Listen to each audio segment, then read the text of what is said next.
What I've found over many years, and what many experts have said and experienced also over many years, is that creativity cannot stand alone. Many creative people, they find that nothing happens. They can't make their creativity happen. And the reason for that is that they don't understand that creativity is actually part of a package. And maybe the most important ingredient of that package is courage. If you don't have courage, your creativity won't happen. Paul Torrance said many years ago that creative people can perform miracles, but they are always in danger of crucifixion. That means that, you come up with a new idea, you come up with solutions that don't fit into the box, and then people will try to discourage you, they will stab you in the back, they will crucify you. But what he said, just keep on going.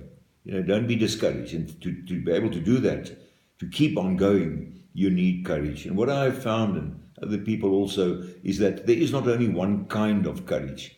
A number of years ago, I wrote a TV series called The Courage to Shake Hands with Tomorrow. And in that series of about 24 episodes, I focused on different kinds of courage in every episode. Just to give an example, there's something called social courage, for instance. Social courage is when you are not a people's person, you find it difficult to relate to people, to mingle with people, and you develop a kind of courage to be able to enter that space. I remember a mother bringing a 9-year-old daughter to me once and saying to me, this child of mine does well at school, but she now has to perform at the Eisteddfod, standing on stage and reciting in front of about 400-500 of her co-students, and she's afraid. She says, I can't do it. You see, to me, that is a lack of social courage, getting up and in front of people or amongst people and finding that you can't do it or you're afraid to do so. Now, it's very interesting, sitting down with a mother and with this child, I would always ask the question, what are you afraid of? Because identifying the fears is always the first step, and then overcoming them. And in this specific case, it took about 2 weeks to work with this child and the mother, and 2 weeks later, this child was on the stage and reciting and talking to 300 other students. Now, you see, she's acquired a kind of courageous attitude and skill that will stay with her a lifetime. So it's overcoming these fears and then getting into that mode, that courageous space. So it is important to also identify the kinds of courage that you find necessary to do what you need to do. I also remember while I was involved in this television series, I was flying from Johannesburg to Cape Town one day, and there was a man sitting next to me, and then he started talking to me, and he started talking about his mother, which is strange, to talk about your mother to a stranger. But I got very excited about what he told me about his mother, and so when we landed in Cape Town, I actually asked him, I said, I'm involved in this TV series, would you mind if we include your mother in one of our episodes? And he said, no, absolutely, sir. Now, you see, his mother was a single parent, and she had 9 children, and she was a domestic servant in a sense. She worked in different households.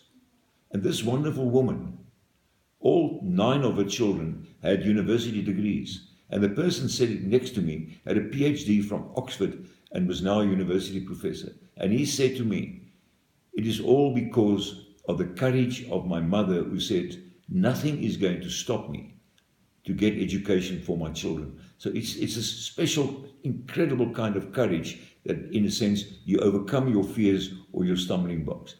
And also a very special experience happened a few years ago when the CEO of a large company, he told me that he started climbing mountains at the age of 40. Every year he climbed a higher mountain. And so a couple of years ago he attempted Everest. And it was the last day, and it was the last stretch. It was a beautiful day, and from a sort of rational point of view, nothing stopped him from getting to the top, but he didn't get to the top. There was just this fear that paralyzed him. He couldn't continue. And then he went down. Of course, he was stressed and disappointed and really unhappy with himself. And then I spoke to him and tried to understand, what really happened there. And then I realized what happened is that the fear was, in a sense, embedded in him, a couple of days before he started to climb Everest, when he had to fill in forms, and on one of these forms they asked him, "What should we do with your body?" That's not a good thing to answer, and that, in a sense, entered his brain in that last stretch. But a year or so ago, he attempted Everest again, and he got to the top. And he said this to me, these beautiful words, that getting to the top of Everest, his Everest or your Everest, is got very little to do with physical courage. It's got everything to do with spiritual courage. So I think it's important to identify maybe the kinds of courage that you need, to pursue, to carry on with life. Because you know this as well as I do, that often you make decisions about your future and everything is in place, but you don't take the first step. And you don't take the first step because you don't have the courage to take the first step. So it is critical to have a look at that courage. And like creativity, I have found, like creativity, courage is also teachable and it is learnable. And you can get your courage back.